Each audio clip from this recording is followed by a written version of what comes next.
back to EMS1 News and Insider Analysis. Ed Bauter and Dan Schwester from the Overrun here. Danny, this week we're talking about an Illinois county. This is Cook County out in Illinois that has received a $1 million grant so that they can work with opioid treatments and give opioid treatment directly to more than 24 South suburban communities.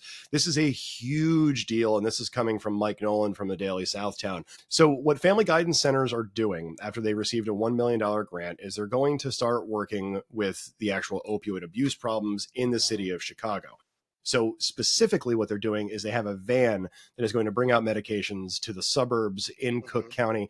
This is kind of an expansion on a Narcan Leave Behind program where now instead of passively responding to the community, we're going out into the community to try and help these people. Great program. Really happy. It's a $1 million grant. It's not a huge grant, but it can actually get these services out to the people of Cook County. Yeah. I mean, $1 million is $1 million, right? And right. Yeah. This is, it's not $0, which most places exactly. have, yeah. And this is a great thing. And if you've noticed in the news, and maybe you haven't because of all the drama that's been going on, the fact is that opioid overdoses are dropping precipitously in this country. That is a good thing. We should all be happy about that because it's a terrible addiction. It's a terrible drain on life and on our ability to provide work and do things. This is the kind of things that are winning this battle. This is a home run because not only are they looking at just giving out Narcan, there's counseling services. They're getting people on buprenorphine, which we've talked about on the show and we've talked about in other places.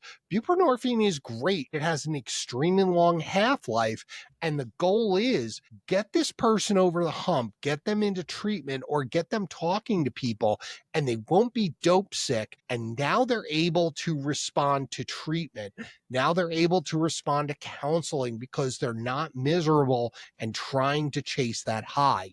And I think this is a huge win for the South Side of Chicago. I can't say enough about it, but I'm really excited to see how they succeed. And it's a really, and again, it's $1 million, but $1 million is a big program, right? And we talked about opioid deaths going down where, and again, this is another issue where are opioid deaths really going down or is it just an anecdote thing? Here we have information from the NIH. This is unintentional drug overdose deaths from 15 to 19. So you can see this graph here right around the beginning of 2020 in Q1. And I don't remember, was there anything significant that happened during Q1 of 2020? No. No. It's just a regular day. Yeah, just a standard day. So punch was served. Everyone had fun. But one of the problems is since 2020, we've seen these opioid deaths kind of just skyrocket, right? So from 2020, we're starting to see the numbers kind of come down a little bit back to baseline, which it's taken 5 years for that correction. But one way or the other, what's happening kind of in opioid overdose culture is there's not a lot of heroin anymore. It's mostly synthetics and it's mostly fentanyl. So the issue with all of this is we kind of figured out how to deal with with heroin. We figured out how to deal with heroin. Go in, naloxone, off you go.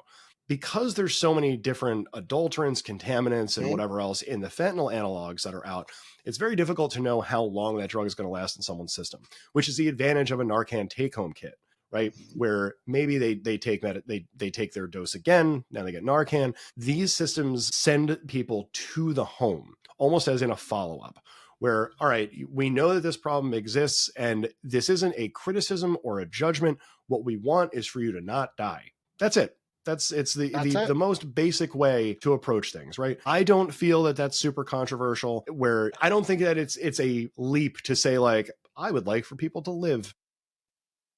It shouldn't be, right? Kind of, it shouldn't be. And that's kind of what we're doing here with Cook County.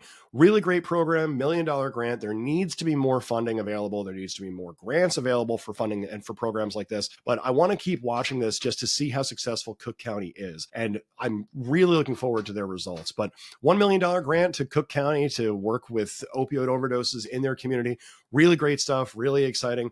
We hope that your program and your community is working towards something similar. Let us know what you guys think. Are you working towards something similar? And if you are, let let us know what your successes or failures have been so that everyone else can learn from other systems that are implementing this right now novel and what's eventually going to be universal type of program.